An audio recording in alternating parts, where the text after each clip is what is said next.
After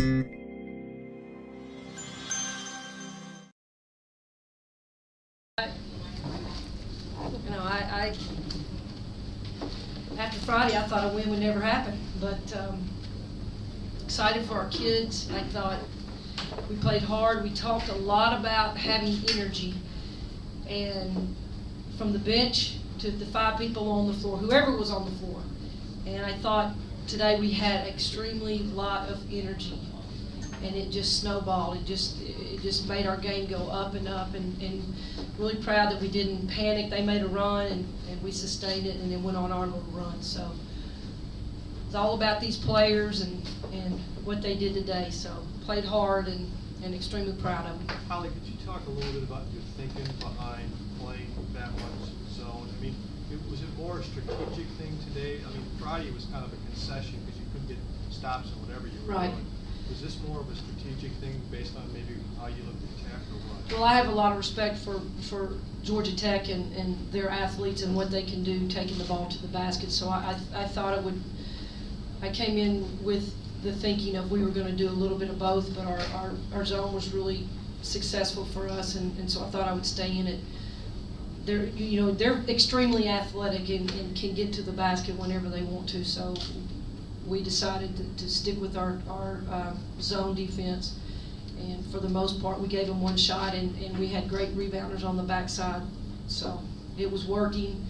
They hit a couple of threes and thought about getting out of it, but we stayed with it. Do you think you might look at using it more given how the way you guys played it? I mean, you rebounded well out of it. You seemed like you were aggressive whenever they tried to dribble into it. Well, I'll tell you this much, Dan. I love man-to-man defense. And if somebody said, "What is your philosophy?" I want to get after you. I want to play man-to-man. I want to run. But I hope I'm becoming a smart coach, and I'm going to do what we have to do to win. So we had to play a 2-3 today. So whatever I think that's, however style I want to play, that's great. But the bottom line is, did you get the win? And that's what we're going to do. We're going to work on both. We don't have a lot of things in. And I don't think we were ready for UTC the other night. We didn't have some things in maybe we should have put in, but it's a young team and don't want to overload them. But I'm going to do what they're successful doing and creating and getting the win. Coach, can you talk about your team's resolve in the second half? Like you said, Georgia Tech makes a run, I think scores 13 straight points, and then you all are able to score 18 straight, and you didn't even call a timeout. So can you talk about really just your team's resolve and being able to play through that run and then being able to push the lead? Yeah, I think everybody in the stand wearing an orange shirt was telling me to call a timeout. I just didn't find the time to get a timeout. But yeah, that's a sign of hopefully a team that's becoming mature and can handle somebody's runs, because they're going to make runs. And I thought that I thought we were getting good. We were getting good looks. They were physical. We weren't handling it. So I just I wanted to call a timeout. I just didn't see when I should. So I loved our answer. I love us coming back and fighting and not giving up.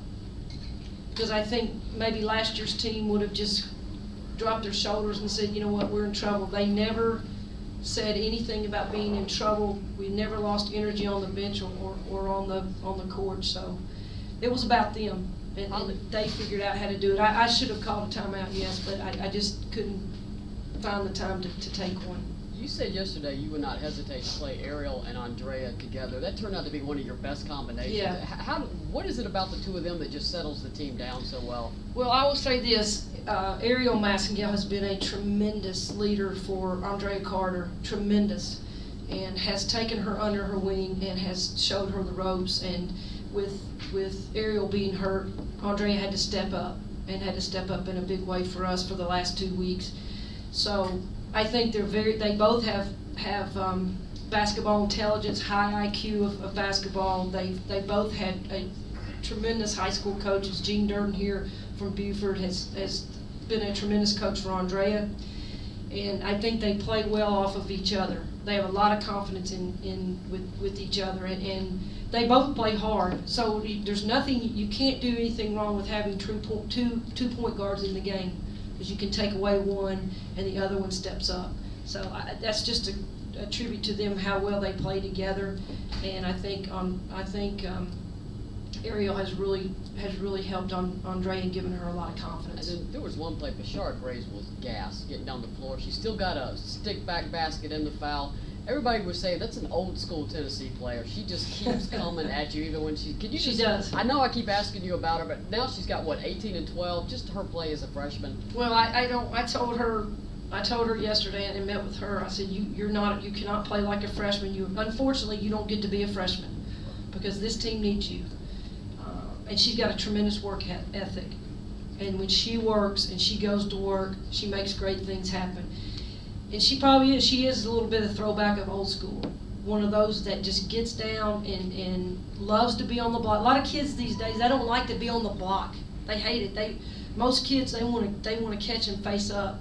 Bashar loves being on the block. She can face up. She doesn't mind being on the block. She doesn't mind doing the dirty work. She doesn't mind to get rebounds. You don't know. You look at her stats, she has 18 and probably 10 of those were putbacks. So I just think she knows the game, she loves the game, loves the physical part of it, and she just, there's no complain, no quit in her. And I was trying to get her out, but right when I was getting her out, she got that look and got an and one. So, and then after she shot the free throw, we were trying to get her out. So, Holly, could you talk about early in the game there? You hit some shots, you hit a few threes. Verdict got going, you get a few people going. How much did that just settle you down? You think it set a much better tone than Friday night when you couldn't make anything at the outside? Well, we are, as much as I want to tell our kids we are a defensive team, most kids, I don't care what team that you play for, they are offensive minded, and when your shot goes in, you get a lot of energy going down to the other end. And I thought when our shots fell, we took good looks, so Dan. We didn't force. I thought on Friday we took bad shots. We took shots that weren't good for individuals. I thought today we took great shots for each individual and they went in. And so that gave us a little bit more energy going down on the defensive end. But I did love, we missed some shots around the basket. We didn't put our head down. We went back and had a lot of energy on the defensive end, and I keep saying this energy word, but we really emphasize that because we were so flat and we were so worried about making mistakes. We're just not going to play a perfect game, but as long as we have hustle plays and we have effort, great things are going to happen, and I think that's what happened today. Holly, can you talk about Andreas Carter's poise as a freshman? She played 36 minutes and only one turnover. She played 36 minutes. 36 minutes with just one turnover. Can you just talk about her poise and steadiness, especially being a freshman in this type of environment? Andrea has just a calmness for us. I love her athletic ability. I love her knowledge of the game and how it's just solid. She just does the right things, and that's just her. How well she's been coached, how well she can take things on the practice floor and bring them to the game. I didn't even realize she played 36 minutes. I have a lot of confidence in Andrea. She doesn't make a whole lot of mistakes. She makes things happen. So that's awesome for me because we're gonna need her. I love playing her and Ariel together. She brings a lot of confidence to our team. Coach, I know you say it's about the kids, it's about the players, but this is your first career win. It has to feel really special. It feels right? awesome. It feels great because I was thinking, when am I going to get a win? To be honest with you, but I knew that this group, how hard they work and how hard our staff works, and I knew it was coming. But I love it that we did it in this fashion, in this style. We did it with a lot of effort and a lot of heart, and I'll take those anytime. Did you hear from Pat? I heard from Pat before the game. I'm sure she's blowing up my phone. She put her arm around me after Friday night's game, and she, kind of doing what I used to do to her. We're gonna be okay, and I was like, yeah, okay. But what she used to do to me. But I did. I heard from. I usually don't take my phone into the locker room, and about 30 minutes before the game, my phone rang, and I saw it was Pat. So I figured I wouldn't answer anybody else's call but Pat Summit. So she was obviously giving me some encouragement, and just go out and do what I know do best and get the team ready. So, We'll conclude the press conference at this point. If you have follow-up questions, we'll take those out in the hall, please. okay? Thank you.